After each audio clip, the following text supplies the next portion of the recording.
A pauper also has a right to a full stomach. Society has to allow him his right.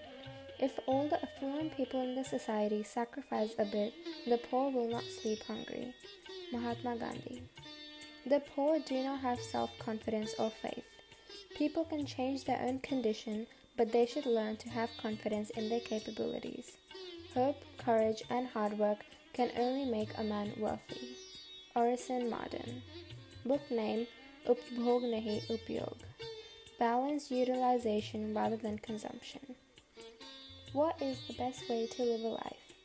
Moderation in consumption and excellence in behavior is the best way to live life. Money is essential to buy daily needs and for comfortable living, but it should not be given so much importance that earning more and more becomes the goal of life. If our demands are limited, time saved from earning more money can be utilized for social service and the upliftment of our life and soul, which is the main purpose of our birth. There are innumerable examples in the society who lived such a life. People like Mahatma Gandhi, Subhash Chandra Bose, Ishwar Chandra Vidyasagar, Bhagat Singh, and many more have set an example of living their life for the country rather than earning money. The requirement for money is the same for rich and poor. Money earned should be used for helping the underprivileged rather than using it for luxury and satisfying ego.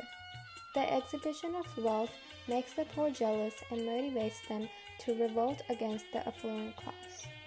Why is non-possessiveness important in society? Aparigraha or non-possessiveness is placed at a high order in the list of values to be followed in the society. In Patanjali Yoga Sutras, it is one of the critical qualities mentioned in Yam, pious rigor, to be followed before doing meditation. Buddhists, Islam, Parsis, and Christians also consider it as an important humanitarian virtue. Aparigraha is the opposite to parigraha, possessiveness for material possessions and otherwise. It refers to keeping the desire for possession to what is important or necessary, depending on one's life stage and context. The precept of aparigraha is self-restraint from greed and avarice, where one's own material gain or happiness comes by hurting, killing, or destroying other human beings' life form or nature. We should consider the whole world as our family, and it is our moral duty to see that all natural resources are equally distributed and everyone gets their due share. If everyone follows this principle, then there will not be such a massive gap between rich and poor. Some excerpts from the book. If the level of thought process is not elevated, then we will not be happy and satisfied in spite of having unlimited wealth. The doctrine of our Dharma can elevate our thought process to the best form. The physical world cannot help much. Wise men have said that there are two methods to judge whether a person is outstanding or despicable. They are, first, wealth, and second, money.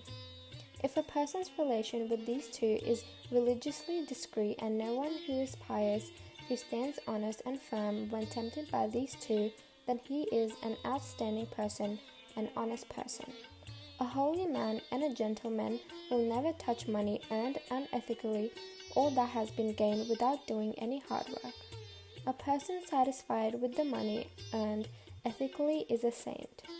A person who sees his sister or daughter in every young female and does not discriminate between male or female soul is called a celibate or ascetic. An outstanding person uses one's physical power, mental abilities, and wealth to help society. Only possessing wealth, health, or intellect does not make a person stand out in society. One who does not use one's wealth, intellect, and energy for serving society is not considered best by society, despite being best in his work. I, Goddess Lakshmi, live with people who are good-natured, intelligent, well-spoken, hard-working, devoid of anger, worship God or divinity, are grateful, and one who has control over one's senses and is courageous.